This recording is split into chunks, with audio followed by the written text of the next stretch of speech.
नमस्कार बंधुरा आमी Riya this is all about share आज के ब्लगटा एखान থেকে स्टार्ट করছি। तो সেদিনে আমরা আমার শ্বশুর বাড়ি গিয়েছিলাম আগের দিন মানে অর্থাৎ রবিবার দিন। তো আমরা ফিরেছিলাম মোটামুটি সোমবার দিন বিকেলে। তো তারপরে তোমাদের সাথে ভিডিও শেয়ার করা হয়নি কারণ ওখানে তো নেটওয়ার্ক সেরকমভাবে মানে ভিডিও শেয়ার করার মতন এটা থাকে না। তো সেটা আমাকে বোলপুরে এসেই করতে হয়। তো এই দেখো আদি ওর বাবার সাথে গার্ডেনিংয়ে ব্যস্ত, মানে ওর বাবা এদিকে কিছু গাছ লাগাচ্ছে, মাটিগুলো ঠিক করছে। তো সেখানে ও কিন্তু ওর বাবার সাথে এই সমস্ত করতে ব্যস্ত। তো ও হাতে এটা নিয়েছে আর হ্যাঁ অবশ্যই ওকে আমি মানে দেখার মানে চোখের আড়ালে করছি না, মানে ওকে দেখে দেখেই রাখছি যাতে ওর কোথাও ব্যথা না লাগে। তো এখানে তো প্রচুর পরিমাণে ও মাটি ঘাটছে। হ্যাঁ বোলপুরেও ঘাটে, মানে যখন ও সেন্টার যায় সেখানটা একটু ফাঁকা মানে খোলামেলা, তো সেখানেও ঘাটে। তো আমি ওকে খুব একটা বারণ করি না, তবে দেখি যখন নোংরা কিছুতে হাত দিচ্ছে তখন হয়তো বারণ করি, কিন্তু এমনি ওকে আমি মাটি দিয়ে খেলা করতে অথবা কোনো পাতা গাছ এই সমস্ত ধরতে কিন্তু আমি ওকে বারণ করি না, কারণ এগুলো নিয়ে খেলাটাও কিন্তু প্রয়োজন। তো এই যে সে বাগানে ঘুরে বেড়াচ্ছে, খুবই আনন্দ তার। কিন্তু হ্যাঁ অবশ্যই তারপরে ওকে কিন্তু যখন ও এইসব ঘাটে, মাটি ঘাটে বা নোংরা ঘাটে যাই ঘাটে, তারপরে কিন্তু অবশ্যই ওকে হাত মুখ ধুইয়ে দেওয়া হয় অথবা স্নান করার আগে এসব খেলতে দেওয়া হয়। তো ওদের হাইজিন মেনটেনটাও কিন্তু করতে হবে, কারণ এই সময়টা কিন্তু বাচ্চাদের হাইজিন মেনটেন করাটা খুবই খুবই খুবই প্রয়োজন। এই সময় কেন বলছি, প্রায় প্রতিটা সময়।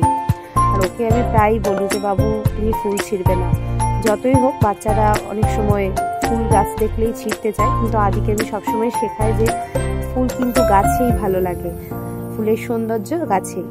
তো নিচে যেগুলো পড়ে থাকে ওকে বলি যে তুমি সেগুলো নাও। আর এদিকেও তো ঠাকুমার সাথে খেলা করছে, আর তা করতে করতে দেখো সন্ধে হয়ে গেল। আর এইদিকে এই যে হনু সব এসেছে, আর আদি তো দেখে ভীষণ খুশি। আর ওরা এই যে পাতা চুরি করে খাচ্ছে এরকম করেই। আর এখানে আমাদের আম গাছ এই সমস্ত কিন্তু লাগানো যায় না এদের জন্য, কারণ এনারা কিন্তু মানে এসে এরকম করে মানে নচ করে দিয়ে চলে যায়। আর তারপরেই তোমাদের সাথে শেয়ার করছি বাগানে, দেখো বাগানের একটা ঝলক জাস্ট ছোট্ট করে। তো বাগানে এই ফুলগুলো বেশ সুন্দর ফুটেছে, খুবই সুন্দর, গাছটা একদম বনসাইয়ের মতো হয়ে গেছে, এত সুন্দর লাগছে দেখতে।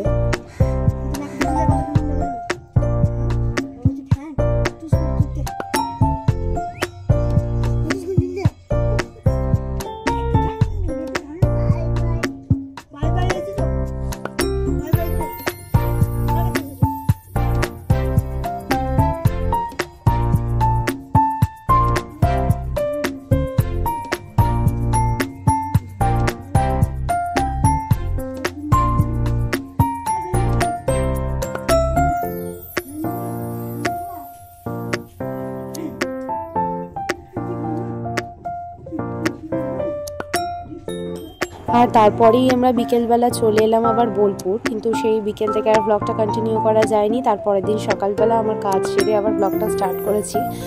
আর এমনিতে তো আজকে আদিকে সেন্টার নিয়ে যাওয়ার কথা, আজকে মঙ্গলবারে ওর সেন্টারে মানে বিভিন্ন রকম অ্যাক্টিভিটিস হবে। তো সেই জন্য আজকে ওকে সেন্টারে নিয়ে যাওয়ার কথা, অনেক ম্যাম আসবেন, আজকে বিভিন্ন কিছু শেখানো হবে। তো আদির অ্যাক্টিভিটিসের যেগুলো রয়েছে, আদির অ্যাক্টিভিটিসের মধ্যে আমি নিজেকে ইনভলভ করার সবসময় চেষ্টা করি। তো এতে আদি ভীষণ খুশি হয়। যেমন এই ড্রয়িংগুলো ও প্রিয়া ম্যামের সাহায্য নিয়ে আমি ড্র করেছি। তো এরকম কিছু ছোট ছোট কাজগুলো আমি আদির সাথে করে থাকি। হ্যাঁ হয়তো বড় হলে সেটা আর পসিবল হবে না, কিন্তু এখন যতদিন পারি আদির সাথে এগুলোতে যোগদান করি। তো এই ড্রয়িংগুলো যখন আমি করি তখন ও ভীষণ ভীষণ খুশি হয়। তো সেই জন্য ভাবে যে হ্যাঁ মাও করছে, মানে ও আমাকে হাতে হাতে অনেক কিছু এগিয়েও দেয়। আর ওর ম্যামদের কথা যতটাই বলবো ততটাই কম হবে, সত্যি ওনারা ভীষণ কেয়ারফুল আর খুবই যত্নশীল। ওরা আদিকে এতটাই ভালোবাসে, আর মানে প্রায় প্রতিটা বাচ্চাদেরকে এতটা যত্ন করে রাখে মানে বলার মতো নয়, সত্যি খুবই ভালো লাগে। তো সেই জন্য মাঝে মধ্যে আদিকে আমি নিয়ে আসি। এখানে ও খেলা করে, মাঝে মাঝে খেলার ছলে কিছু পড়ে বা ছড়া বলে বা কখনো ড্রয়িং করে, কোনো চাপ কিছু নেই, মানে কোনো এরকম কিছু নেই, জোর জবরদস্তি কিছু নেই যে করতেই হবে।